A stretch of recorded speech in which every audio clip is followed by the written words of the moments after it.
गुणातीतोऽक्षरं ब्रह्म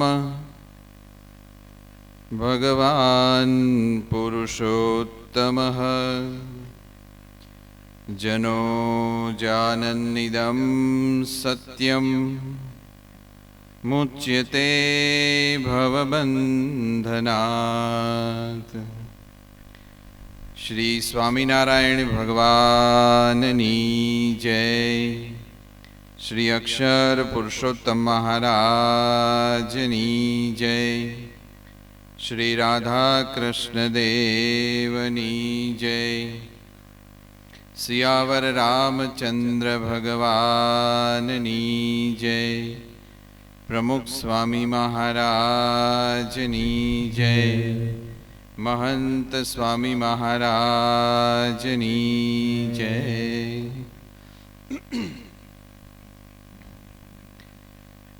नाना राजकोट ने आंगणे बामरोलिया परिवार द्वारा श्रीमद भागवत सप्ताहનું આયોજન થયું છે અને વ્યાસપીઠ ઉપર બિરાજમાન પુરાણી શ્રી પણ ખૂબ ભાવવાહી શૈલીમાં આપણને આ કથાનું રસપાન કરાવે છે।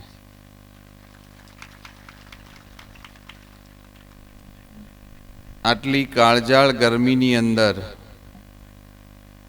આપ સૌ અહીંયા આટલી ધીરજ અને શ્રદ્ધાથી આ કથાનું શ્રવણ કરો છો એ બદલ બધાને ખૂબ ધન્યવાદ છે। કારણ કે અમુક તો મહેમાનો બહારગામથી આવ્યા હશે પણ અહીંયા ગામમાં રહેતા હોઈએ અને જો આ કથા અત્યારે ચાલુ ના હોત તો લગભગ બધા ઓટલે બેઠા હોત, બરાબર ને? કાં તો પાનના ગલ્લે હોત। અને શાસ્ત્રીજી આપણી આ કથા તો 7 દિવસની હોય છે ભાગવતની, પણ આ જ્યાં ઓટલે ઓટલે કથા થાય છે ને એની ક્યારેય પૂર્ણાહુતિ જોઈ તમે? અને વર્ષોથી ચાલે છે। પાછી સવારે લગભગ ચા અને ભાખરી ખાન નીકળી જાય, બપોરે જમવાનો સમય થાય એટલે વળી પાછા ઘરે આવે અને વળી પાછા 3-4 વાગે ફાળિયું ખભે નાખીને ઓટલે અને સાંજે પાછા 7 વાગે વાળું ટાણે ઘરે આવવાનું।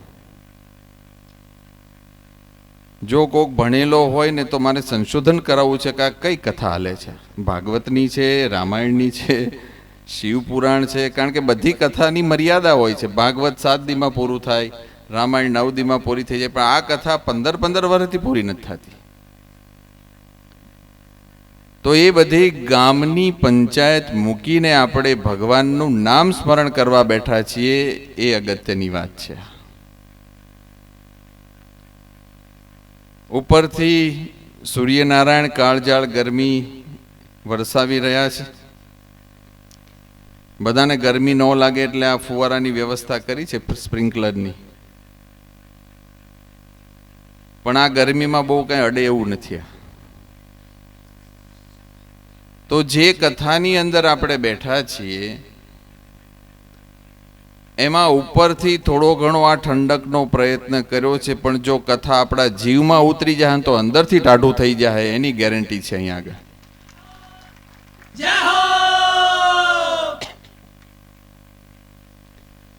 તો ભાગવતની કથા આપણે ખૂબ શ્રદ્ધાથી સાંભળીએ છીએ અને આજના યુગની અંદર આ વાતની અત્યંત જરૂરિયાત છે।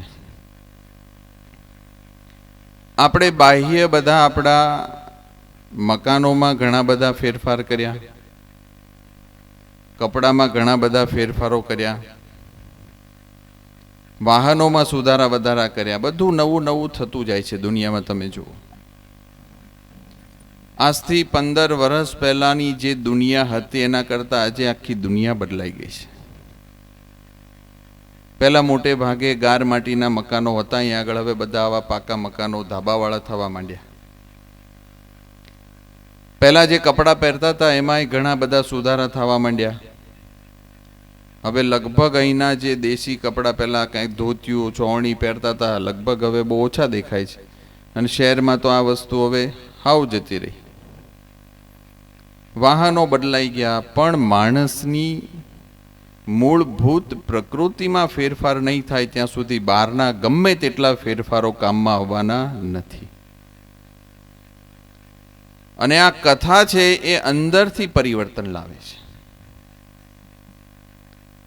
અહીંયા જે વાત થાય છે આપણે શ્રદ્ધાથી સાંભળીએ. પહેલામાં પહેલું તો આ વાત આપણે શ્રદ્ધાથી સાંભળવાનો પ્રયત્ન કરવો. કદાચ ઓછું સમજાય ને તો ચાલશે, પણ અવળું સમજાશે ને તો ઉપાધિ થશે. આપણે પ્રસંગ જાણીએ છીએ કે કંઈક ઊંધું સમજાઈ જાય ને ત્યારે બહુ મોટો પ્રશ્ન થાય છે. વર્ષો પહેલાની વાત છે. આદિકાળમાં બધા મનુષ્યો પૃથ્વી પર રહેતા હતા. ક્યારે જમવું, ક્યારે નાવું ધોવું બહુ કંઈ એને ગતાગમ નહોતી. એટલે એને થયું ભગવાન શિવજીને પૂછીએ. એટલે આખું સમૂહ ત્યાં આગળ પૂછવા માટે ગયો. શિવજી તો હિમાલયમાં ધ્યાન કરવા બેઠા હતા. પોઠિયો આગળ બેઠો હતો ચોકી કરવા માટે. એણે પૂછ્યું, ભાઈ કેમ આવ્યા છો બધા? માણસોએ વાત કરી કે ભાઈ આ અમારા બધાનો એક પ્રશ્ન છે, અમારે શિવજીને કહેવો છે. તો કે શિવજી ધ્યાનમાં છે, અત્યારે મળે એમ નથી. તો કે પણ અમે ત્યાંથી અહીંયા ઠેઠ લાંબા થયા, અમારો પ્રશ્ન તો ત્યાં પહોંચાડો. તો કે શું પ્રશ્ન છે? તો કે ભગવાનને એટલું પૂછો કે અમારે કેટલી વાર ખાવું ને કેટલી વાર નાવું. પોઠિયો ગયો, ભગવાન શિવજીને પૂછ્યું કે ભાઈ આ બધા પૃથ્વી લોકમાંથી મનુષ્યો આવ્યા છે, પૂછે છે કે કેટલી વાર નાવું, ક્યારે ખાવું, આ બધું તમે એનો જવાબ આપો. શિવજીએ કહ્યું કે 3 વાર નાવું અને 1 વાર ખાવું દિવસમાં, આ કહી દેજો. પોઠિયો એટલે બળદ, બહુ ભણેલો નહીં, યાદ શક્તિ તો હોય નહીં. એટલે એને થયું કે હું આ કહેવા જાઉં ને એમાં ભૂલાઈ ન જાય, એટલે ગોખતો ગોખતો આવ્યો. 3 વાર નાવું, 1 વાર ખાવું, 3 વાર નાવું, 1 વાર ખાવું. અને જ્યાં બધા માણસો આવ્યા હતા ત્યાં એને કહેવાનો વારો આવ્યો ને ત્યાં બદલાઈ ગયું. ત્યાં બોલ્યો કે ભાઈ 3 વાર ખાવું ને 1 વાર નાવું. એટલે આ બધા તો રાજી થઈને આવી ગયા. આપણે જશું કોક એ વખતે. ત્યારથી શરૂ શું થયું છે? દિવસમાં 3 વાર ખાવું ને 1 વાર. ભગવાનને ખબર પડી કે આણે તો લોચો માર્યો છે. એટલે એણે કીધું કે હવે આ બધાને 3 વાર એટલે 3 ગણું થઈ ગયું ને બધું. એટલે તું બળદ બનીને પૃથ્વી પર જા, કમાણી કરી કરીને, ખેતી કરી કરીને અનાજ ઉત્પન્ન કર, ત્યારે બધાનું 3 વખત પૂરું થાય. તો જેને ઘરે જો બળદ હોય, હવે કારણ કે લગભગ તો નહીં હોય, મિની ટ્રેક્ટર આવી ગયા છે, તો એના કપાળમાં ચાંદલો કરી, ચોખા ચોંટાડીને હાર પહેરાવજો. 3 ટાણા એના પ્રતાપે ખાઈ છે આપણે, નકર તો 1 ટાણામાં જ પતાવવાનું હોત. તો અવળું સમજાય ને ત્યારે પ્રશ્ન થાય. એક ભાઈ મહેમાન થઈને ગયા, વર્ષો પહેલાની વાત છે. અને ત્યાં મહેમાનની સ્વાગત સરભરાની અંદર બધી ઘણી બધી વસ્તુ બનાવી હતી. એ વખતે તો મોટે ભાગે લાડવા બને, કાં તો લાપસી, કાં તો ચૂરમું. એની યારે ઢોકળા બનાવ્યા હતા. ગામડામાં ઢોકળા, આ તો શહેરમાં ખમણ થઈ ગયા હવે, બરોબર, એનું નવું વર્જન છે, પણ મૂળ તો ઢોકળા જ છે. તેલ આરે એને જમવા માટે આપ્યા ને, અને દાઢે ચોંટી ગયા. એટલા બધા ભાવ્યા. એને થયું કે આ વસ્તુનું નામ શું છે, કે ઘરે કોઈ દી ખાધેલા નહીં. તો કે ઢોકળા કહેવાય એને. એટલે ત્યાંથી એની જે કંઈ મહેમાન ગતિ એ ગયો હશે એ પૂરું થયું. એટલે ઘરે આવવા નીકળ્યો. પણ એને થયું આ ઘરે જઈને મારે બનાવડાવવાની છે વાનગી. એ ગોખતો ગોખતો આવ્યો ઠેઠ સુધી. ઢોકળા ઢોકળા ઢોકળા મનમાં ભૂલાઈ ન જાય, કારણ કે એ વખતે ડાયરી પેન એવું કંઈ હતું નહીં, લખી લે. હાલીને આવવાનું હતું. હાલીને આવતો તો એમાં રસ્તામાં વળી કંઈક ખાડો આવ્યો. એને કૂદવું પડે એમાં. તો અત્યારે અમે આવ્યા, એમાં ઘણા બધા અત્યારે જેસીબીથી ખાડા કરે છે, રોડ નવો થાય છે એટલે. તે ખાડો ઠેક્યો, મોટો હતો થોડોક ખાડો, એટલે ઠેકીને પછી બોલ્યો હબળ ઠેક્યા. આ શબ્દનો અર્થ અહીંયા ખબર હશે, શહેરવાળાને બહુ ખબર નહીં પડે. હબળ એટલે માંડ માંડ, એમ બહુ મહેનત કરીને ઠેકી ગયો એમ. તે ઢોકળા જતું રહ્યું ને પછી શું આવ્યું? હબળ ઠેક્યા શરૂ થઈ ગયું. ઠેઠ ઘર સુધી બોલતા બોલતા આવ્યો, હબળ ઠેક્યા, હબળ ઠેક્યા, હબળ ઠેક્યા. ઘરે આવીને એના ઘરવાળાને કે તું હબળ ઠેક્યા બનાવી દે. એની પત્ની કે ભાઈ આવી કોઈ વસ્તુનું મેં નામ સાંભળ્યું નથી. અરે હું નામ નથી સાંભળ્યું, કે હું ખાઈને આવ્યો છું. પણ આવું કોઈ છે જ નહીં કે એ વસ્તુ. અને પેલાનો પિત્તો ગયો, તારે બનાવી નથી દેવું એટલે તું આ બધું કરે છે ને કે. એ તો લીધો ધોકો, બિચારીને મારી એની ઘરવાળીને. આજુબાજુ વાળા બધા ખબર કાઢવા આવ્યા, કરર ભાઈ તને તો તારા ધણી બહુ મારી મારીને ઢોકળા કરી નાખી. તો કે જો આવડું આ જ કે.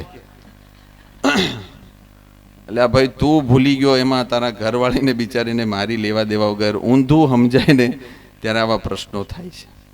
એટલે અહીંયા જે કંઈ પુરાણી કે એ હવળું સમજવા પ્રયત્ન કરજો. આ કથાનો પહેલો સિદ્ધાંત યાદ રાખજો, ઊંધું નહીં સમજતા.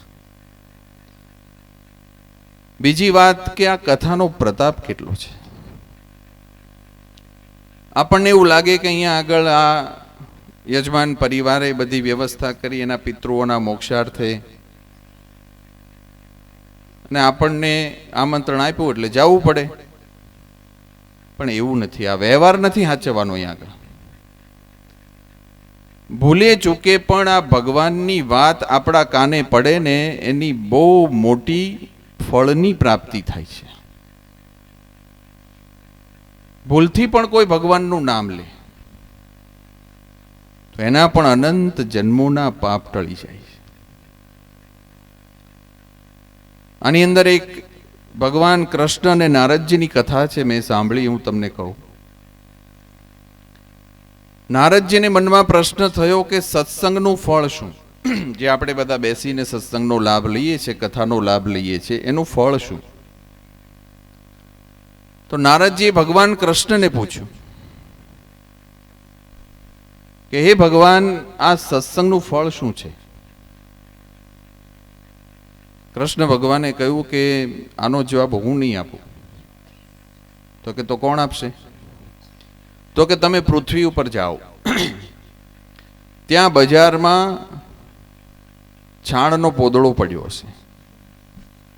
એ પોદળામાં હાંઠીકું નાખીને તમે ખોતરશો તો એક કીડો નીકળશે. એ કીડો તમને આ પ્રશ્નનો જવાબ આપશે. અને આપણે બધા ગામડામાં રહીએ છીએ, ખ્યાલ છે, પોદળો 2-5 દી પડ્યો ને તો એમાં કીડા પડી જાય છે, બરોબર ને? નારદજી આવ્યા, પોદળો પડ્યો તો એમાં હાંઠીકું નાખ્યું, કીડો તરફડતો તો અંદર વળ ખાતો તો. નારદજી એને પ્રશ્ન પૂછ્યો કે સત્સંગનું ફળ શું? કીડો તરફડીને મરી ગયો. નારદજીને થયું કે હાંઠીકાનો ગોદો વાગી ગયો હશે એટલે આ બિચારો મૃત્યુ પામ્યો. ફરીથી નારદજી ભગવાન પાસે ગયા કે કીડો મરી ગયો, હવે તમે કહો. ભગવાન કે હજુ તમે એક વખત પૃથ્વી પર જાઓ. હમણાં જ પોપટને ત્યાં એક બચ્ચાનો જન્મ થયો છે, એ બચ્ચાને તમે પૂછો. નારદજી આવ્યા, પોપટનું બચ્ચું હજુ જન્મ્યું હતું. નારદજીએ પૂછ્યું કે ભાઈ સત્સંગનું ફળ શું? બચ્ચું મરી ગયું. વળી નારદજી ભગવાન પાસે ગયા. ભગવાન કે હજી એક વખત પૃથ્વી પર જાઓ, હમણાં જ એક ગાયને ત્યાં વાછડાનો જન્મ થયો છે એને પૂછો. નાનું એવું વાછડું હજુ જન્મ્યું હતું. નારદજી આવીને વાછડાને પ્રશ્ન પૂછ્યો કે સત્સંગનું ફળ શું? વાછડું મરી ગયું. નારદજીને થયું કે આ જેને પૂછ્યું એ બધા મરી જાય છે. ભગવાન પાસે ગયા, ભગવાનને કહ્યું તમે જેની જેની પાસે પૂછવા મોકલ્યો એ બધા જ મરી ગયા, હવે તમે મને જવાબ આપો. ભગવાને કહ્યું હજુ એક વખત પૃથ્વી પર જાઓ. નારદજીને થયું હવે કોનો વારો છે? આ 3 તો ઉપડી ગયા મારા આ પ્રશ્નથી. ભગવાને કહ્યું કે હમણાં જ રાજાને ત્યાં એક કુંવરનો જન્મ થયો છે, એને પૂછો. નારદજી કે હવે ન જવાય ભાઈ, અત્યાર સુધી સામેવાળો એકલો મરતો તો હવે મારો વારો પડે ને. કારણ કે રાજાનો કુંવર મરી જાય તો રાજા મને જીવતો થોડો છોડવાના છે. એટલે તમારે જવાબ આપવો હોય તો આપો, નકર રહેવા દો. ભગવાન કે તમે જાઓ, તમારા પ્રશ્નનો જવાબ તમને મળશે. એટલે નારદજી આવ્યા પૃથ્વી પર. જોયું તો રાજાને ત્યાં કુંવરનો જન્મ થયો હતો એટલે આખું નગર આનંદમાં હતું. ધજા પતાકા તોરણ બધા બંધાયા હતા, શરણાઈઓ વાગતી હતી, મંગળ ગીતો ગવાતા હતા. જેમ જેમ નારદજી રાજમહેલ તરફ આગળ વધતા ગયા એમ લોકોનો આનંદ એમણે જોયો. એમાં રાજાને ખબર પડી કોઈ મોટા સંત આવ્યા છે. રાજા દોડીને બહાર આવ્યા. એને ખબર નહોતી કે આ નારદજી છે. નારદજીના પગમાં પડી ગયા, કહ્યું કે ચાલો મારા રાજમહેલમાં આપ પધરામણી કરો. નારદજીને એના સિંહાસન ઉપર બેસાડ્યા, પૂજન કર્યું, હાર તોરા કર્યા. રાજાને યાદ આવ્યું કે રાજન અરે કે સ્વામીજી મારે ત્યાં હમણાં જ કુંવરનો જન્મ થયો છે, એના આશીર્વાદ તમે આપો કે. અને એમ કરીને રાજા અંદર ગયો, રાજમહેલની અંદર કુંવરને તેડીને લઈ આવ્યા, નારદજીના ખોળામાં મૂક્યા. હજુ હમણાં જ જન્મ્યો તો કુંવર. અને રાજાએ હાથ જોડીને કહ્યું કે આમને તમે આશીર્વાદ આપો.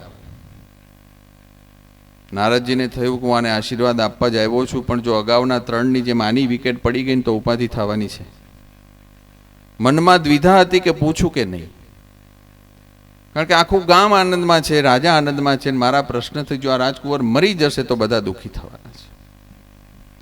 પહેલા થયું કે ના પૂછું, વળી થયું કે ભાઈ ભગવાને કીધું છે એટલે આપણે પૂછીએ. નારદજીએ હજુ હમણાં જ જન્મ્યો તો રાજકુંવર, એને આ પ્રશ્ન પૂછ્યો કે સત્સંગનું ફળ શું. મનમાં બીક હતી કે હમણાં રાજકુંવર મરી જશે, પણ એ રાજકુંવર મર્યો નહીં, ખડખડાટ હસવા માંડ્યો. હજુ હમણાં જ જન્મ્યો હતો. અને નારદજીને પૂછ્યું કે નારદજી ઓળખાણ પડે છે? નારદજીને થયું કે ભાઈ હજી હમણાં તો તું જન્મ્યો છો ભાઈ, અને તું તો જાણે એવી વાત કરે કે આપણે 20 વર્ષ પહેલા હારે હીરા ગણતા હોય એક ઘંટીએ, અને પછી 15 વર્ષે મળે તો આપણે નથી કહેતા કે ઓળખાણ પડે છે. આપણે એક જ ઘંટીએ તળિયા મારતા હતા 2 જણા. એટલે નારદજીએ પૂછ્યું મને એવી કંઈ ઓળખાણ નથી. ત્યારે પેલા રાજકુંવરે કહ્યું કે નારદજી આપણે આની પહેલા 3 વખત મળ્યા છીએ. તો કે પણ કઈ વિગતે વાત તો કરો. ત્યારે રાજકુંવરે કહ્યું કે નારદજી તમને યાદ છે એક બજારમાં પોદળો પડ્યો તો, ત્યાં હાંઠીકું નાખીને તમે ખોતર્યું હતું, કીડો નીકળ્યો હતો? તો કે હા. તો કે એ કીડો એ જ હું છું. તો કે અહીંયા કેવી રીતે આવ્યો? કે ત્યાં હું છાણની અંદર ખદબદતો હતો, એમાં તમે આવીને મને આ પ્રશ્ન પૂછ્યો તો કે સત્સંગનું ફળ શું. તો તમારા મોઢેથી મેં આ સત્સંગ શબ્દ સાંભળ્યો, એ પ્રતાપે મારો એ દેહ પડી ગયો, મરી ગયો. એનાથી ઉચ્ચ કુળમાં પોપટને ત્યાં જન્મ્યો, ત્યાં પણ તમે આવ્યા હતા.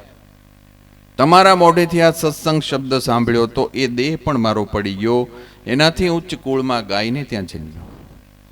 ત્યાંય તમે મને આવીને આ જ પ્રશ્ન પૂછ્યો તો એ સત્સંગ શબ્દ મેં તમારા મોઢેથી સાંભળ્યો ને, એના પ્રતાપે એ ગાયનો દેહ પણ મારો પડી ગયો, એનાથી ઉચ્ચ કુળમાં હું આજે રાજાને ત્યાં કુંવર તરીકે જન્મ્યો છું. જુઓ નારદજી, મારા નસીબમાં તો નરકનું દુઃખ ભોગવવાનું લખ્યું હતું, પણ તમારા જેવા સંતના મોઢેથી મેં અલપ જલપ 3-4 વખત સત્સંગ સાંભળ્યો, એના પ્રતાપે હું કીડામાંથી આજે રાજકુંવર બન્યો છું. આ સત્સંગનો પ્રતાપ છે. ત્યારે નારદજીને થયું કે આ ભગવાન મને કોઈને મારી નાખવા નહોતા મોકલતા, પણ આમાં મારો જવાબ હતો. એમ આપણે પણ 7 દિવસ સુધી અહીંયા આગળ સત્સંગની વાતો સાંભળશું. આપણા એ અનંત જન્મોના પાપ ધોવાશે.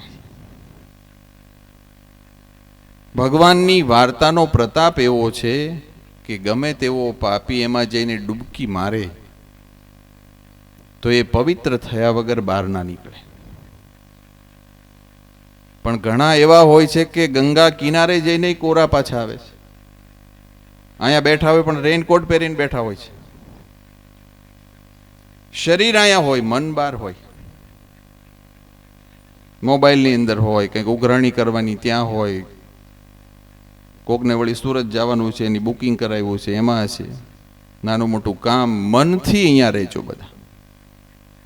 શરીરથી તો બધા બેઠા છો પલાઠી વાળીને તકિયાના ટેકે, પણ આપણું મન ક્યાં ફરે છે? એ કથામાં બેઠું છે.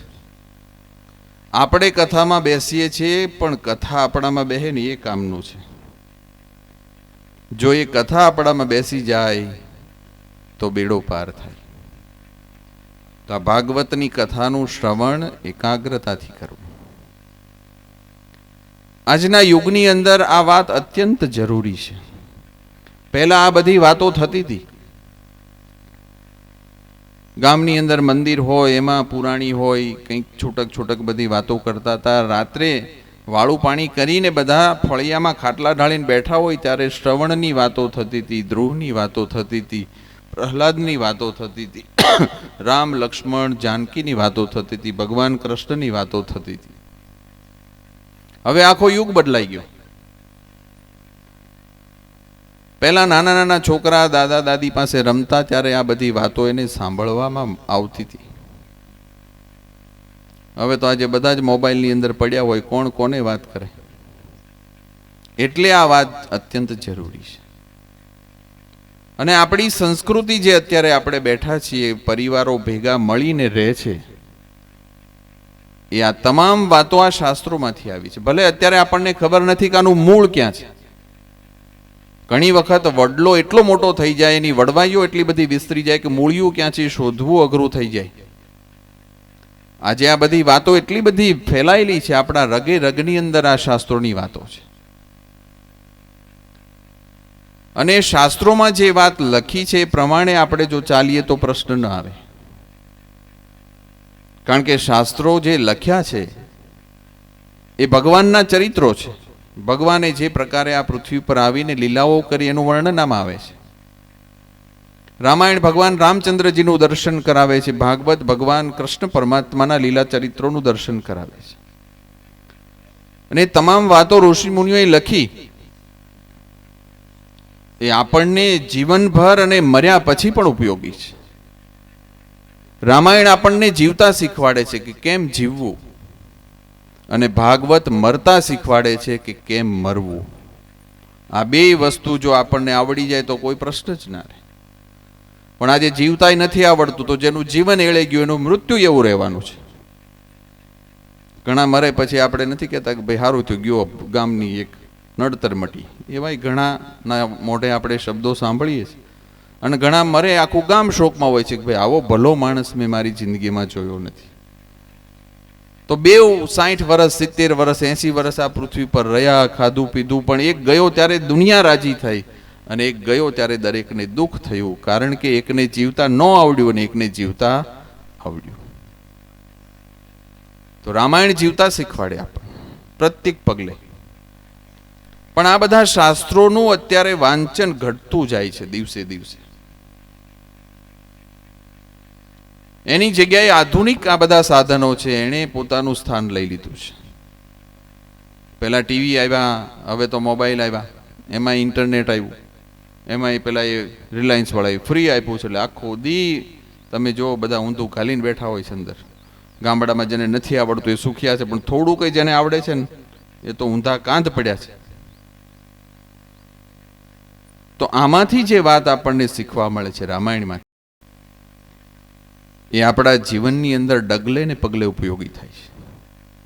એક વખત એક વડીલ હતા, ટ્રેનમાં મુસાફરી કરતા હતા, મોટી ઉંમરના. બેઠા બેઠા રામાયણ વાંચતા હતા. સામેની સીટ ઉપર એક યુવક અને હમણાં જ એના લગ્ન થયા હતા એટલે પત્ની બંને જણા સામેની સીટમાં બેઠા. ટ્રેન ચાલી. એમાં યુવકે આ વડીલને રામાયણ વાંચતા જોયા એટલે કીધું કે કાકા, આજના યુગમાં રામાયણમાં શું વાંચવાનું છે? એમાં તો એકની એક વાત છે. એના કરતાં અત્યારે નવી કેટલી બધી પુસ્તકો બહાર પડે છે, એ વાંચો ને. રામાયણ તો બહુ જૂનું થઈ ગયું. પેલા વડીલે કંઈ જવાબ ન આપ્યો, વાંચવામાં મશગુલ રહ્યા. ટ્રેન આગળના સ્ટેશને ઊભી રહી. એટલે પેલા બંને પતિ પત્ની હતા, રેલવે સ્ટેશન ઉપર નાસ્તા પાણી કરવા ઉતર્યા. 10-15 મિનિટ ટ્રેન ઊભી રહેવાની હશે. બંને નાસ્તા પાણી કરતા હતા. એમાં ટ્રેનને ઉપડવાનો સમય થયો, વિસલ વાગી. યુવક હતો દોડીને ટ્રેનમાં ચડ્યો, પોતાની સીટ ઉપર આવીને જોયું તો એના પત્ની નહોતા, એ તો પ્લેટફોર્મ ઉપર રહી ગયા હતા. એને એમ કે અગાઉ બેસી ગયા છે જઈને, પણ ત્યાં સીટ ઉપર નહોતા બેઠા. એટલે ગભરાઈ ગયો માણસ, કારણ કે નવા નવા લગ્ન થયા હતા. પછી જૂનું થઈ જાય ને તો બહુ વાંધો નહીં એમ, પણ નવા લગ્ન હતા એટલે કે આ હવે પ્લેટફોર્મ ઉપર રહી ગયા છે, શું કરવું? એટલે હાંકળ ખેંચવાની આવે. એટલે ખેંચી, ટ્રેન ઊભી રહી. ત્યાં પોલીસ બધું આવ્યું, પૂછ્યું કે ભાઈ કોણે ખેંચી? પેલા છોકરાએ કહ્યું ભાઈ મેં ખેંચી ટ્રેન, અરે હાંકળ. મારા પત્ની ત્યાં રહી ગયા છે, એટલે બહુ ટ્રેન હજી આગળ નહોતી ગઈ, પ્લેટફોર્મ ઉપરથી લઈ આવ્યા એને બેસાડ્યા બાજુમાં, વળી ટ્રેન આગળ ચાલી. એ વખતે પેલા વડીલ રામાયણ વાંચતા હતા ને, એણે રામાયણનું પુસ્તક બાજુમાં મૂકીને પેલા યુવકને કીધું કે થોડા સમય પહેલા તે મને પ્રશ્ન પૂછ્યો હતો ને કે રામાયણમાં હું વાંચવાનું છે, એનો જવાબ તને હું આપું. કે પેલા વડીલે કીધું કે જો બેટા તે રામાયણ વાંચ્યું હોત ને તો તારા પત્ની પ્લેટફોર્મ ઉપર રહી ગયા ને, અને આ બધી જે ધમાલ થઈ એ પ્રશ્ન ન આવત તારે. તો પેલો યુવક કે પણ એવું ક્યાં, રામાયણમાં ભગવાનના વખતમાં તો ટ્રેન જ નહોતી. કે ટ્રેન નહોતી, પણ રામાયણમાં લખ્યું છે કે જ્યારે જ્યારે ભગવાન રામચંદ્રજી એમના પત્ની સીતા સાથે બહાર નીકળતા ત્યારે હંમેશા સીતાજીને આગળ રાખતા હતા અને પોતે પાછળ રહેતા હતા. આટલું જ તું શીખ્યો હોત ને તો આ પ્રશ્ન ન થાત કે તારે. પેલા એવું જ હતું ને ગામડામાં, બાયુ માણા આગળ હાલતા હોય ને ધણી પાછળ. આજે બદલાઈ ગયું, મોટરસાયકલ ચલાવતા હોય, પાછળ બેઠા હોય, ક્યારે પડી જાય ખબર જ નથી પડતી, રસકાન ભારાની જેમ. પછી ઘરે આવે ત્યારે ખબર પડી કે આ ક્યાં પડી ગયો ભારો. તો જે વાત શાસ્ત્રોમાં લખી છે એ સમગ્ર માનવ જાતના હિત માટે છે.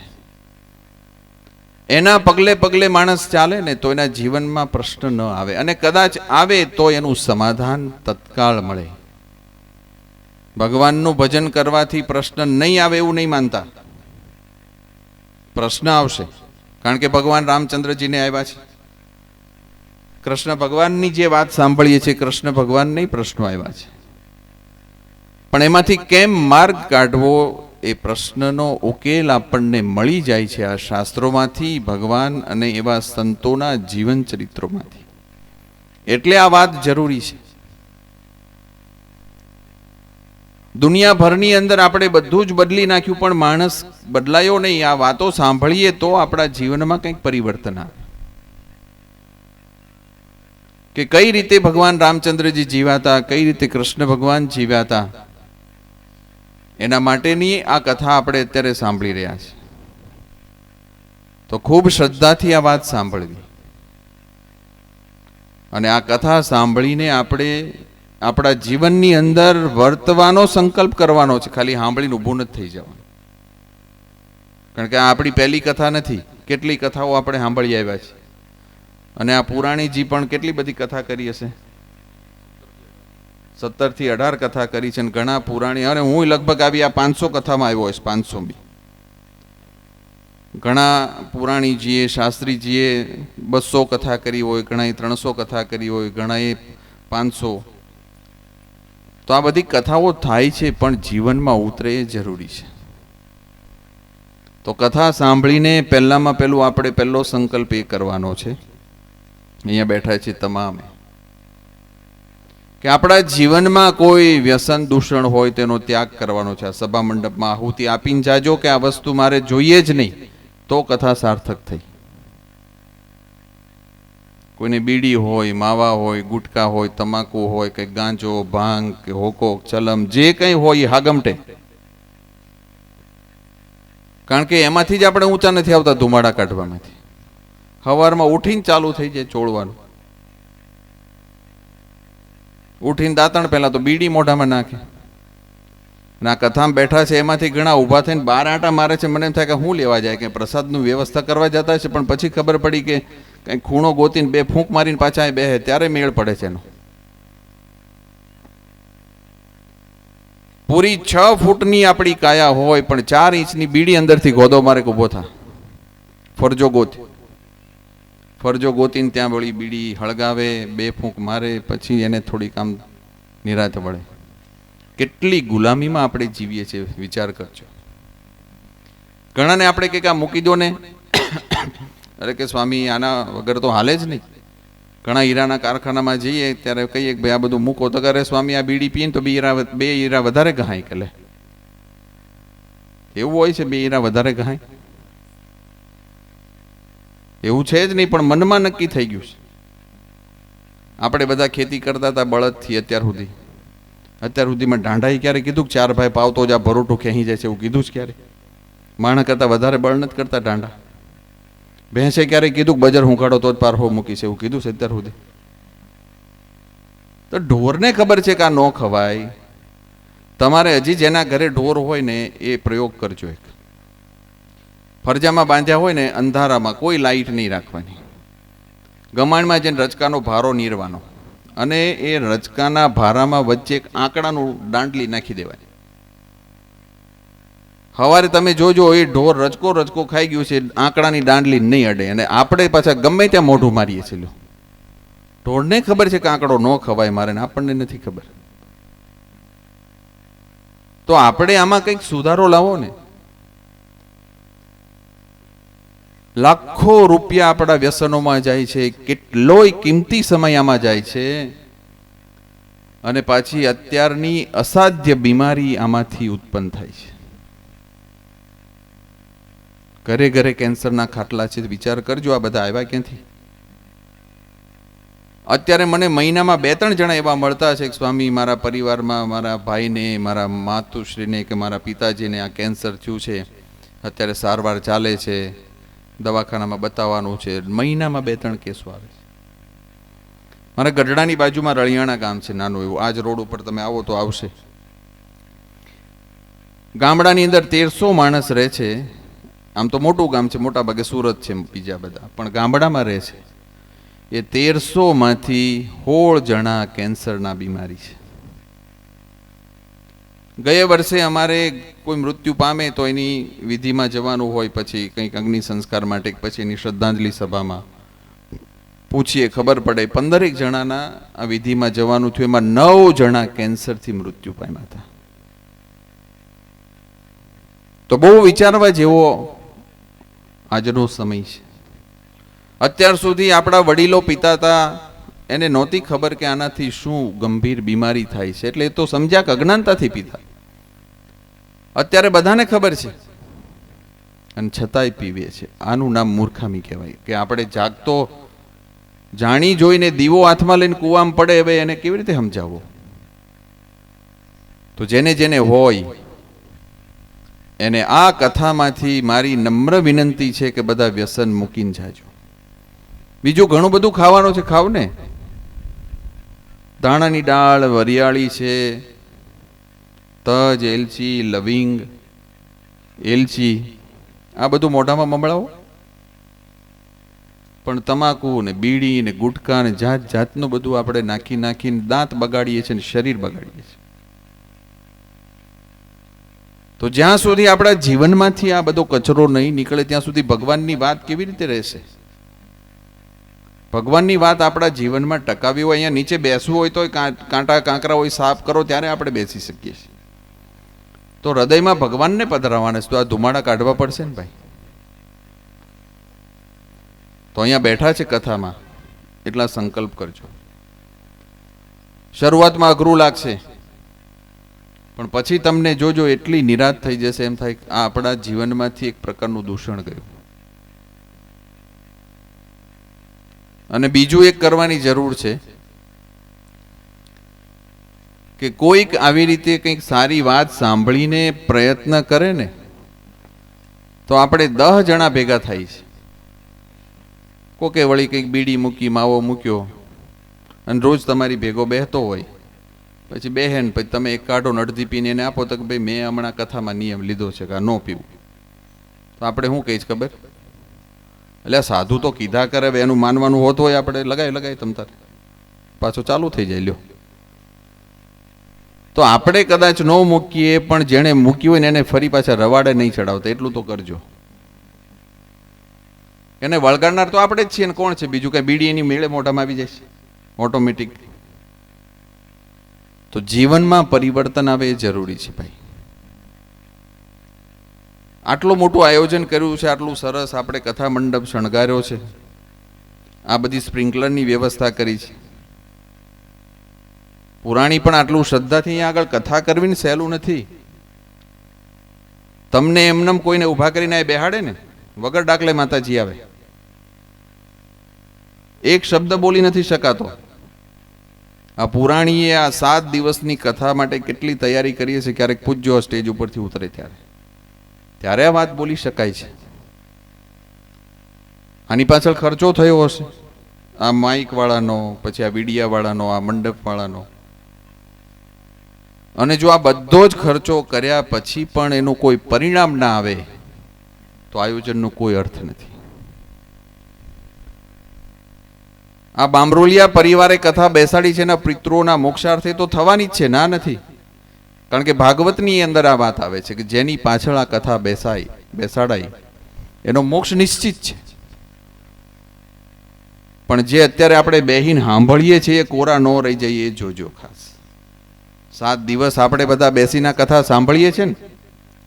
ઘણી વખત આજથી 15 વર્ષ, 25 વર્ષ, 50 વર્ષ, 100 વર્ષ પહેલા જે આપણા વડીલો મૃત્યુ પામ્યા છે એનો મોક્ષ થઈ જાય, પણ હાથની સામે બેહીને સાંભળતો હોય ને એ કોરો રહી જાય, કારણ કે વાહે જઈને બીડી હળગાઈ આવતો હોય. અને હવે એવું નહીં માનતા કે જેમ પૂર્વજો ધામમાં ગયા એની પાછળ અત્યારના છોકરાઓ કથા બેહાડે છે, એમ આપણી પાછળ પણ આપણા છોકરાઓ કથા બેહાડ છે અને આપણો મોક્ષ થાય એવો ઉધારો હું કામ રાખવો? અત્યારથી નક્કી કરી નાખો કે આ કથા સાંભળ્યા પછી મારા જીવનમાં એક પણ દૂષણ નહીં હોય અને આ કથા જ મારા મોક્ષનું કારણ બનશે, એવો એક સંકલ્પ કરીને ઊભા થાવ તો કથાની સાર્થકતા છે. શું કામ ઉધારો રાખવો કે ભાઈ મારા છોકરા બેહાડ છે, મારી વાંહે કથા બેહાડાય ખરા, નોય બેહાડાય, પરદેશ જતો રહ્યો તો કથા હું એ નહીં બેહે કથામાં. તો આજનો સમય છે એ આપણા માટે અગત્યનો છે. ભૂતકાળને ભૂલીને, ભવિષ્યની કલ્પનાને ભૂલીને વર્તમાનને સુધારી લેવું કથા એ શીખવાડે છે. તો અત્યારે જે કથા આપણે સાંભળી રહ્યા છે ભગવાનના ચરિત્રોની વાતો છે, એ આપણા જીવનમાં ઉતરે એ જરૂરી છે. અને રોજ એનું મનન ચિંતન થાય, સારી વાતો આપણે સાંભળીએ. કથા છે આપણી દ્રષ્ટિ બદલી નાખે છે. જો સારી વાત આપણા જીવનમાં ન ઉતરે, સારા વિચારો આપણા મનમાંથી ન સ્ફુરે, તો દુનિયાભરની સંપત્તિનો માલિક બનીને કોઈ બેસે ને તોય એને સુખ શાંતિ નહીં મળે. રાવણની પાસે શું ખૂટતું હતું? આજના જમાનાની અંદર નહીં, જ્યારથી પૃથ્વી ઉદ્ભવી છે ત્યારથી અત્યાર સુધીમાં રાવણ જેવો કોઈ પૈસાદાર થયો છે ભાઈ? વાતો સાંભળી છે ને, રાવણની આખી સોનાની લંકા હતી. એના દીકરાની અંદર એવી તાકાત હતી કે ઇન્દ્ર, એટલે કે ઇન્દ્રને પણ, દેવોનો દેવ રાજા ઇન્દ્ર, એને પણ હરાવી શકે એવો ઇન્દ્રજીત રાવણનો દીકરો હતો. એના ઘરે વરસાદ પાણી ભરી જાય, વરુણ. આપણે ઉનાળામાં નળ માટે 3-3 દિવસે એક વખત નળ આવતા હોય છે ઘણી વખત. પહેલાના જમાનામાં કૂવે, નદીએ, તળાવે પાણી ભરવા જવું પડતું, એને કોઈ પ્રશ્ન જ નહોતો. વરસાદ પાણી ભરી જાય, પવન વાસીદું કચરા પોતા કરી નાખે, અગ્નિ રસોઈ કરી જાય. ગેસના બાટલાની લાઈનમાં ઊભું જ નહીં રહેવાનું. એના રસોયા તરીકે અગ્નિદેવ આટલો મહાસમર્થ હતો. અને આપણને જ્યારે કંઈક કોઈ નડે ને ત્યારે આપણે જ્યોતિષ પાસે જઈએ, એટલે જ્યોતિષ કે ટીપણું ખોલીને કે તમને ગ્રહ નડે છે. રાવણ તમામ ગ્રહોને ખાટલાના પાયે બાંધી રાખતો હતો, એટલો તાકાતવાળો હતો. બીજું બધું ભૂલી જાઓ, કેટલી બધી શક્તિ હતી એનામાં. આખી પૃથ્વી લોક ઉપર કોઈનું નામ ના લઈ શકે એટલી તાકાતવાળો હતો. એ જમાનામાં એની પાસે પુષ્પક વિમાન હતું.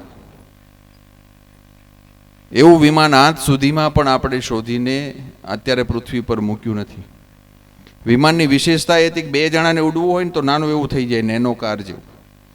અને એનો પરિવાર હતો મોટો, 15,000નો. બધાને જવું હોય કંઈક ફેમિલી આલે ફરવા તો એટલું મોટું થઈ જાય, 15,000 બેસી જાય એવડું. આટલી બધી વિશેષતા હતી. બીજું બધું કાંઈ ના સમજીએ તો 10 માથા હતા રાવણને, બરોબર, અને 20 હાથ હતા. હીરા ગહવા બેહાડીએ ને તો એક હારે 20 તળિયા મારે કે ન મળે?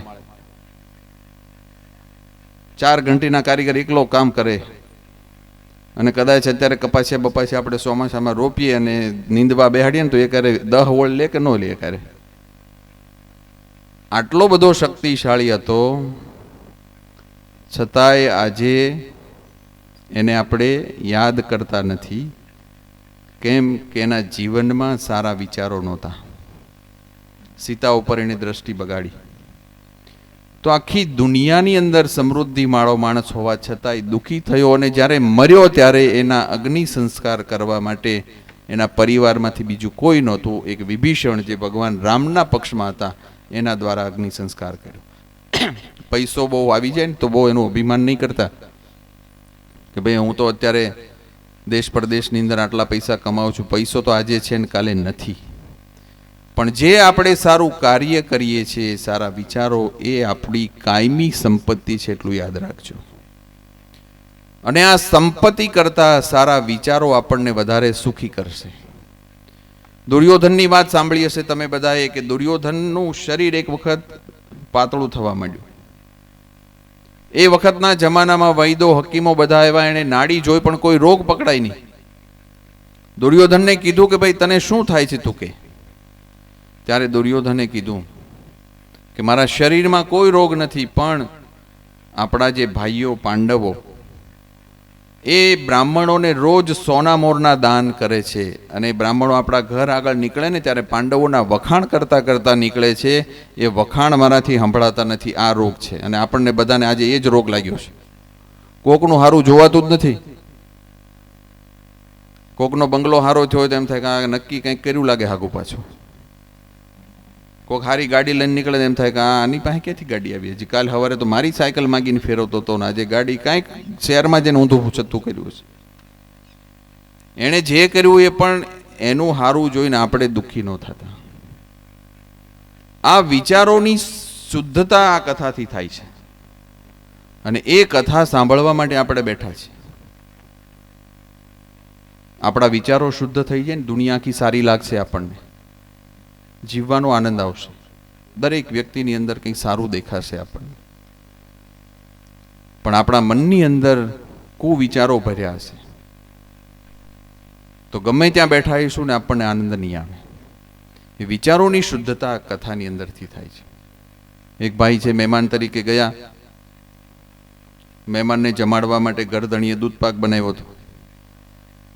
એક તાહાળીમાં દૂધપાક પીરસ્યો, થાળીમાં વળી પૂરી ને બધું બનાવ્યું. અને જેવો પેલો તાહાળી મોઢે માંડવા ગયો, એને કીધું કે આમાં કીડી પડી છે. એટલે પેલા ગરદણીએ લઈને દૂધપાકની તાહાળી ઢોળી નાખી, નવો ભર્યો, ફરી આપ્યો, હજી છે આમાં કીડી. તો વળી પાછા પેલા એ તાહાળી ધોઈ નાખી અને ત્રીજી વખત ભર્યો દૂધપાક, વળી મોઢે માંડવા ગયો કે હજી છે આમાં કીડી. એટલે ગરદણીની શંકા ગઈ કે દર વખતે કંઈક તાહાળીમાં કીડી ક્યાંથી આવી જાય છે. એટલે તાહાળી બાજુ મૂકીને ઓલા ચશ્મા ઉતાર્યા, અને ચશ્મા ઉપર મરેલી કીડી ચોંટી હતી ને એટલે એને દૂધપાકમાં કીડી દેખાતી હતી. લ્યો, એમ આપણા આંખની અંદર, કાનની અંદર, મનની અંદર ખરાબ વિચારો ભર્યા હોય એટલે આખી દુનિયા આપણને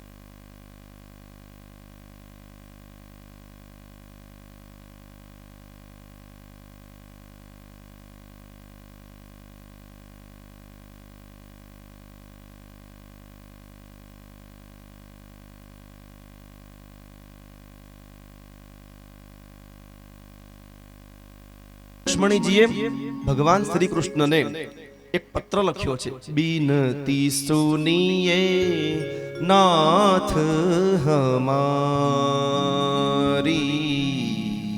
બિનતી સુનીએ નાથ હમારી,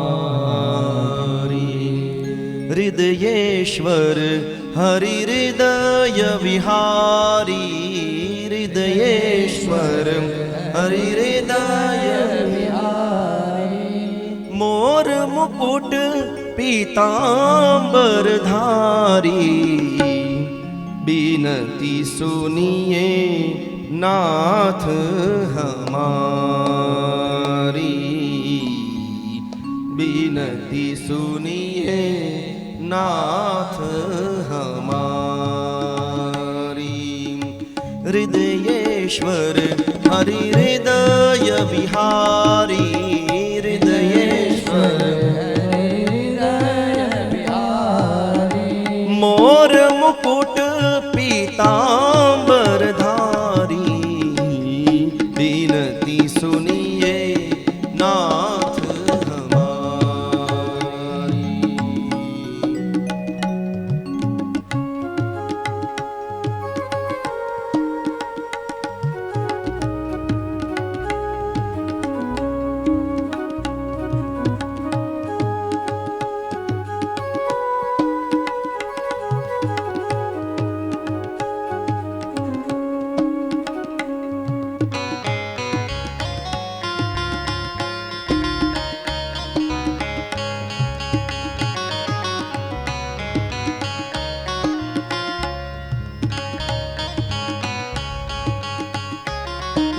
जन्म जन्म की लगी लगन है, जन्म जन्म की लगी लगन है। साक्षी तारो भरा गगन है, साक्षी तारो भरा गगन है।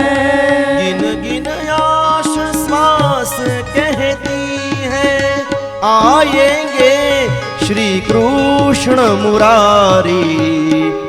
बिनती सुनिए नाथ हमारी, बिनती सुनिए। અને આવો રૂક્ષ્મણીજીએ ભગવાનના રૂપ અને ગુણનું વર્ણન કરતો પત્ર લઈ અને સુદેવ નામના બ્રાહ્મણને દ્વારિકા મોકલે છે. દ્વારિકામાં જઈ અને સુદેવ નામનો બ્રાહ્મણ ભગવાન શ્રી કૃષ્ણને કહે છે કે પ્રભુ, રૂક્ષ્મણી જેવી કન્યા રૂપ અને ગુણમાં તમને ક્યારેય મળશે નહીં. આપ એનો સ્વીકાર કરો. હું બચપણથી એને ઓળખું છું. રૂક્ષ્મણીજીએ પત્રમાં લખ્યું હતું કે મારા પિતા તમને આની બદલામાં કશું જ નહીં આપે, પણ હે કૃષ્ણ, તમને પ્રાપ્ત કરી હું ત્રણેય લોકની અંદર તમારો યશ વધારીશ. તો તમે, હું નિર્લજ છું. આપ સાથે લગ્ન કરવા તમારા ગુણને લીધે બધી જ રીતે હું અધીરી બની છું. હે કૃષ્ણ, તમે મારો સ્વીકાર કરો, તમે મારો સ્વીકાર કરો. અને આમ જ્યાં રૂક્ષ્મણીજીએ ભગવાનને અરજ કરી છે અને કહ્યું છે કે હે યદુનંદન,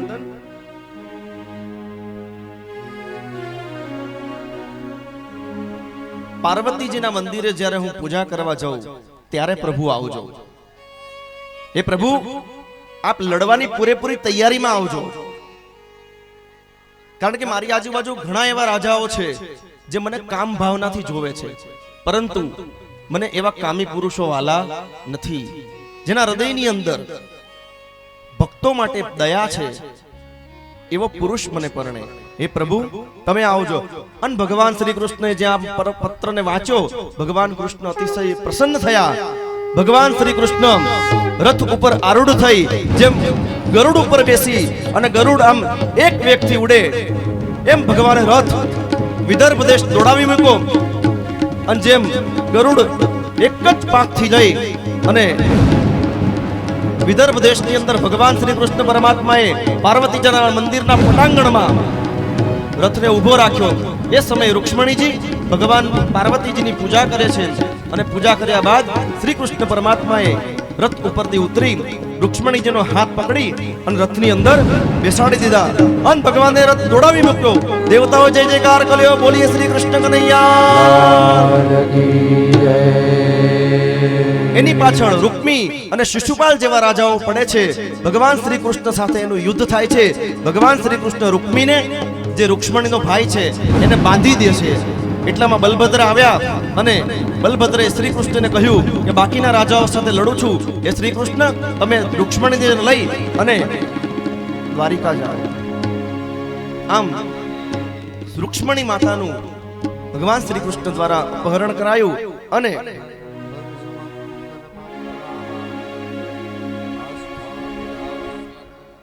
મહાશુક્લ પંચમીનું, એટલે કે મહાસુદ પાંચમ, જેને વસંત પંચમી કહેવામાં આવે છે, માધવપુરમાં ભગવાન શ્રી કૃષ્ણના લગ્નનું આયોજન થયું છે. અહીંયા આપણે નાના રાજકોટની અંદર ભગવાનના લગ્ન છે. આજે સુંદર મજાનું શણગાર્યું છે. ચારે તરફ હર્ષ ઉલ્લાસ છે અને ભગવાન શ્રી કૃષ્ણ જાડેરી જાન લઈ અને પધારી રહ્યા છે. દુર્વાસા ઋષિના શ્રાપના લીધે દ્વારિકામાં રૂક્ષ્મણીજી રહેતા નથી, એટલે એના લગ્ન માધવપુરમાં થાય છે. અને રાજા ભીષ્મક દીકરીનું કન્યાદાન દેવા માટે આવે છે અને સર્વત્ર આનંદ વર્તાઈ રહ્યો છે. સરસ મજાની જાન માધવપુરના પ્રટાંગણની અંદર પહોંચી ગઈ છે. અને ભગવાન ના સામૈયા થયા, ભગવાનના પોખણા થયા અને ભગવાન મંડપની અંદર હવે પ્રવેશ કરી રહ્યા છે. બોલીએ દ્વારિકાધીશ કી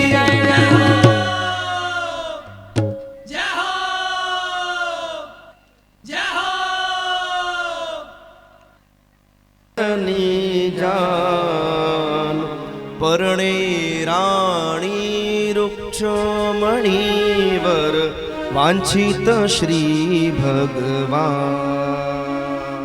પરણે રાણી રૂક્ષ્મણી વર વાંછિત શ્રી ભગવાન માધવપુરનો માંડવો ને જાદવ કુળની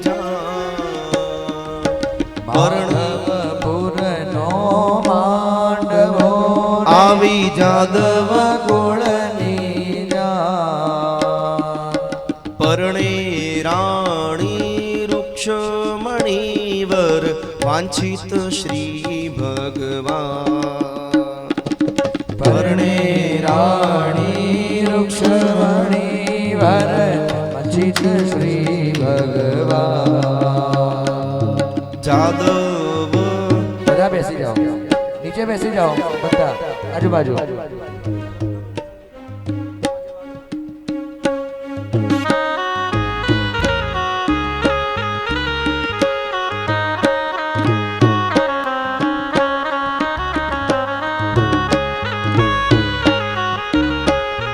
આજુબાજુથી બધા નીચે બેસી જાઓ બધા સાઈડમાં આવી જાઓ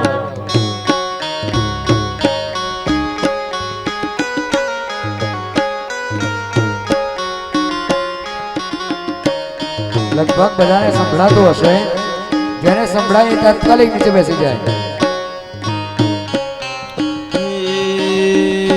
જાદવ જાનૈયા થયા વળી માંડવિયા પણ સોય જાદવ જાનૈયા થયા વળી માંડવિયા પણ સોય વિધિ સહિત વિવાહ રચોવળી કસર ન રાખી કોઈ વિધિ સહિત વિવાર ચો કસર ન રાખી કોઈ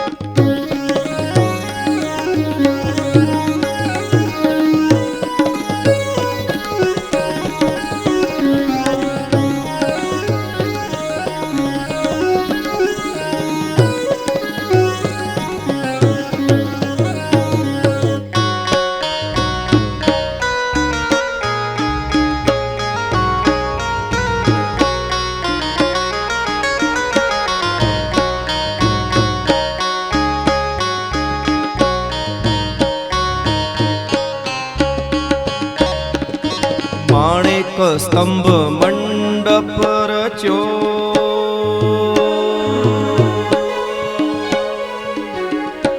માણેક સ્તંભ મંડપ રચ્યો મધ્યે ચોરી બાંધી માણેક સ્તંભ મંડપ રચો મધ્યે ચોરી બાંધી સાત મોહન આવ્યા માંડવડે કોટી ભુવન ના કીર્તાર મોહન આવ્યા માંડવડે કોટી ભુવન ના કીર્તા માધવપુરનો માંડવો આવી જાદવ કુળની જાણ પૂરનો માંડવો આવી માધવ કુળની જાન પરણે રાણી રૂક્ષમણી વર વાંછિત શ્રી ભગવાન વર્ણે રાણી રૂક્ષમણી વર વાંછિત શ્રી ભગવાન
માથે તે મુંગટ જડાવ્યો, કાને કુંડળ સાકરા કાન.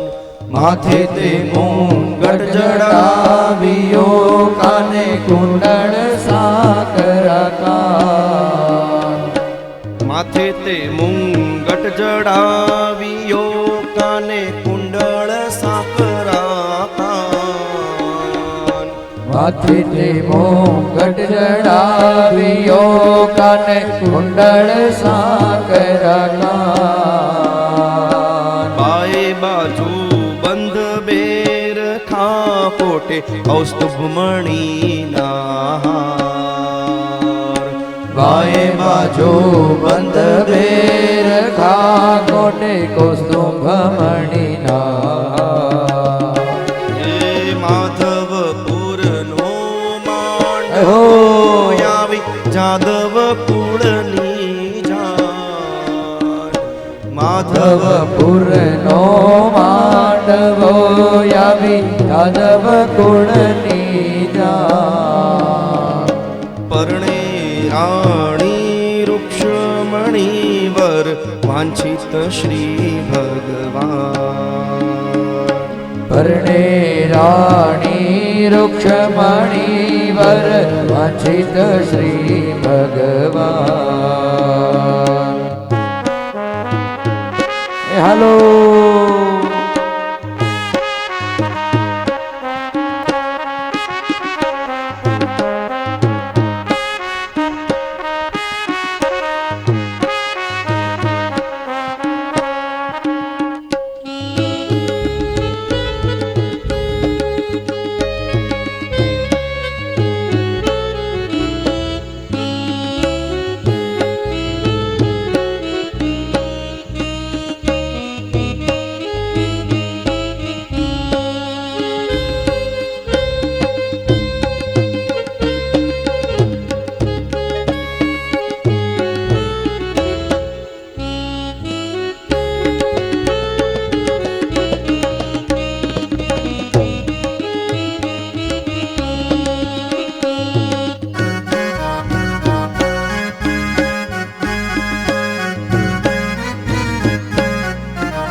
શોભે ઘણા શણગારમાં પીતાંબર યતિયોદાર.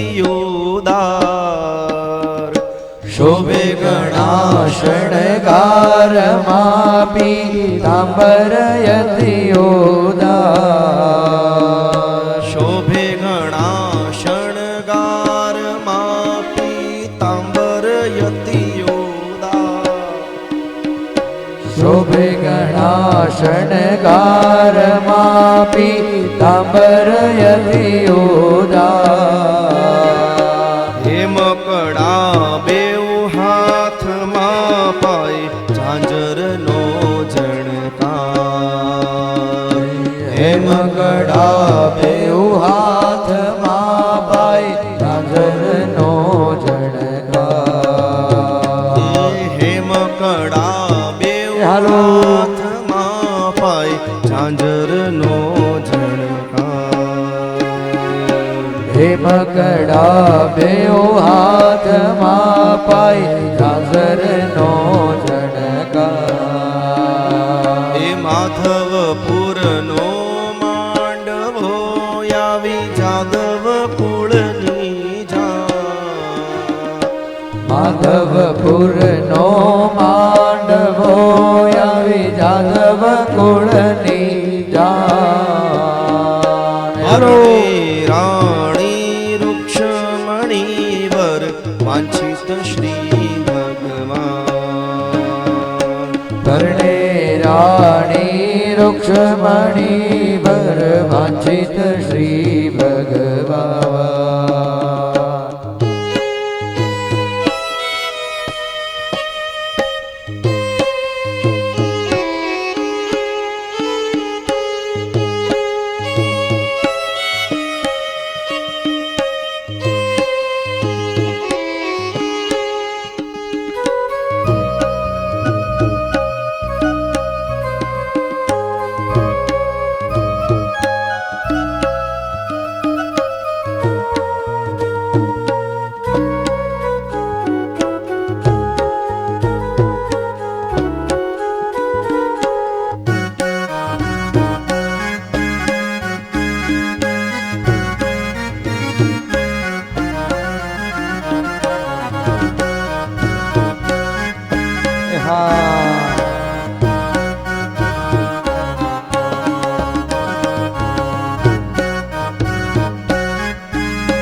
ઉગ્યો પૂનમનો ચાંદ. વાલાનું વદન સોહામણું જાણે ઉગ્યો પૂનમનો ચાંદ. વાલાનું વદન સોહામણું જાણે ઉગ્યો પૂનમનો ચાંદ. વાલાનું વદન સોહામણું જાણે ઉગ્યો પૂનમનો ચાંદ. મુક્તાનંદ કહે મોહન વરને જોઈ થયો આનંદ. મુક્તાનંદ કહે મોહન વરને જોઈ થયો આનંદ. મુક્તાનંદ કહે મોહન વરને જોઈ થયો આનંદ. મુક્તાનંદ કહે મોહન વરને જોઈ થયો આનંદ. માધવપુરનો માંડવો આવી જાદવ કુળની જાન. માધવપુરનો માંડવો આવી જાદવ કુળની જાન. પરણે રાણી રૂક્ષમણી વર વાંછિત શ્રી ભગવાન. પરણે રાણી રૂક્ષમણી વર વાંછિત શ્રી ભગવાન. એ પરણે રાણી રૂક્ષમણી વર વાંછિત શ્રી ભગવાન. પરણે રાણી રૂક્ષમણી વર વાંછિત શ્રી ભગવાન.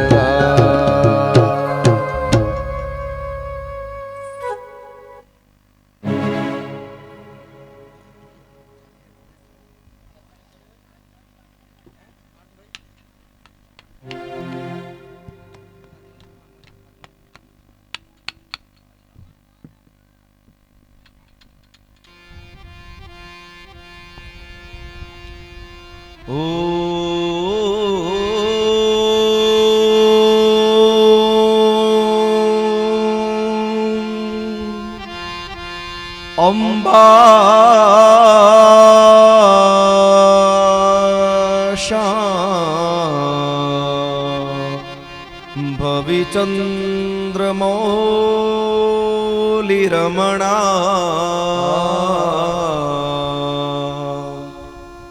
વર્ણા ઉમા પાર્વતી કાલી હે મવતી શિવા ભગવતી કાત્યાયની ભૈરવી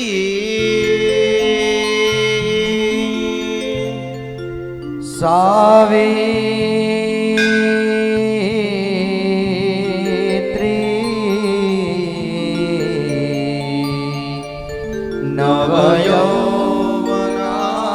નવયૌવના શુભ કરી સામ્રાજ્ય લક્ષ્મી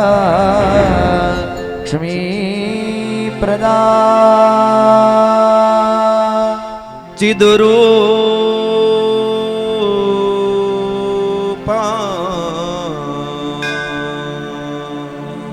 પરદેવતા ભગવતી શ્રી રાજેશ્વરી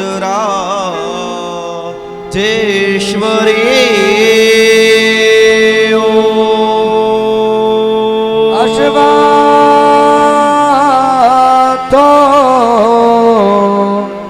વટવૃક્ષ ચાંદન તરોર મંદાર પદ્મો જામો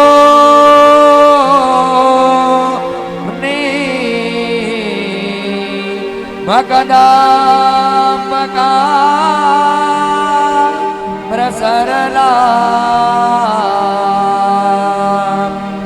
વૃક્ષાશ્ચ નવના કુર્યાત સદા મંગલા. ઓમ શુભ મુહૂર્ત સાવધાન વર સાવધાન કન્યાદાતા સાવધાન મંડપ મધ્યે કન્યા વધરાઓ સાવધાન.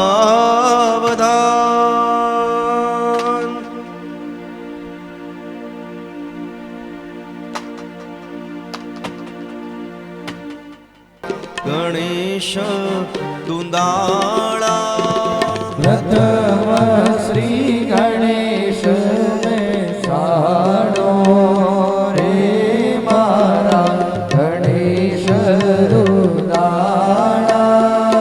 ગણેશ દુંદાળાને મોટી ફાંદાળા. ગણેશ દુદાળાને મોટી પાદાળા. ગણેશજી વરદાન દેજો રે મારા ગણેશ દુંદાળા. ગણેશજી વરદાન દેજો રે મારા ગણેશ દુદાળા.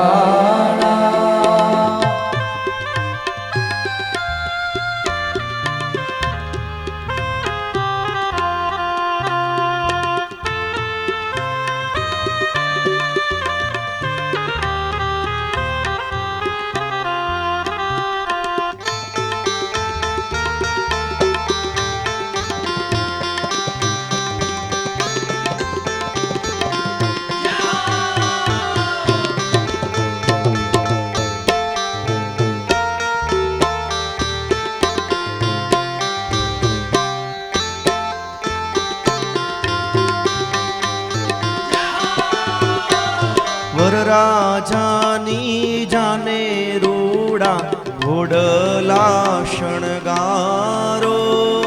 વરરાજાની જાને રૂડા ઘોડલા શણગારો. ઘોડલીએ પિતલિયા પલાણ રે મારા ગણેશ દુંદાળા. ઘોડલીએ પિતળિયા પલાળો રે મારા ગણેશ દુદાળા. ગણેશ દુંદાળાને મોટી ફાંદવાળા. ગણેશ દુદાળા રે મોટી પાદાળા.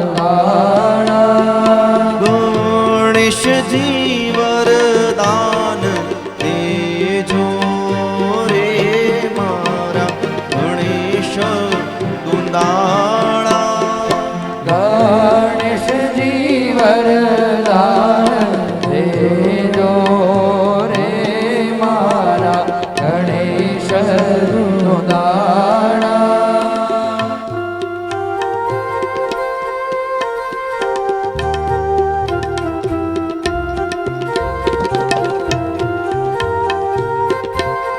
અચ્છા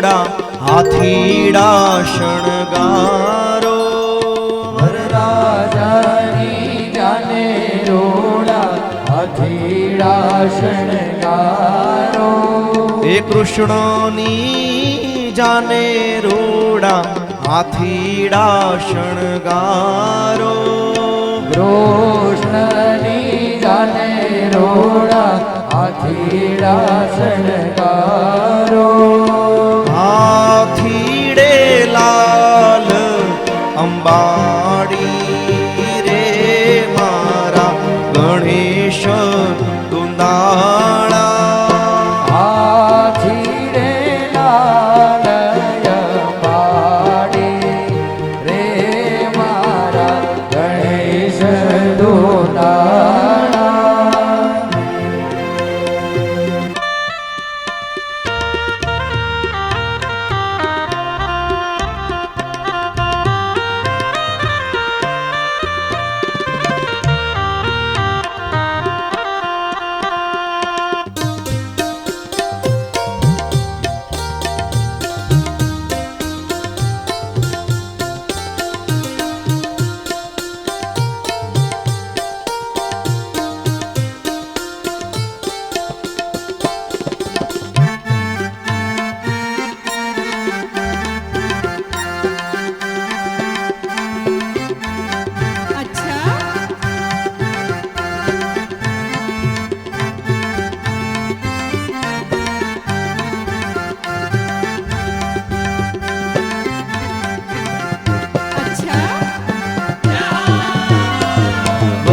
વરરાજાની જાને રોડા જાનૈયા શણગારો વરરાજાની જાને રોડા જાનૈયા શણગારો હે કૃષ્ણની જાને રોડા જાનૈયા શણગારો કૃષ્ણની જાને રોડા જાનૈયા શણગારો જાનડિયું લાલ ગુલાલ રે મારા ગણેશ દુંદાળા જાનૈયો લાલ ગુલાલ રે મારા ગણેશ દુલાળા હે પ્રથમ શ્રી ગણેશ બેસાડો રે મારા ગણેશ દુલાળા પ્રથમ ગણેશ બેસાડો રે મારા ગણેશ દુલાળા ગણેશ દુલાળા ગણેશ દુલાળા ગજાનંદ ગણપતિ મહારાજ કી જય સુંદર મજાનું ગણેશ સ્થાપન થઈ રહ્યું છે અને રાજા ભીષ્મક દ્વારા પોતાની કન્યા રૂક્ષ્મણીજીનું કન્યાદાન પરમાત્માને થઈ રહ્યું છે. ભગવાન કૃષ્ણના 16,108 લગ્ન થવાના છે, એમાં આ સૌથી પહેલા લગ્ન છે.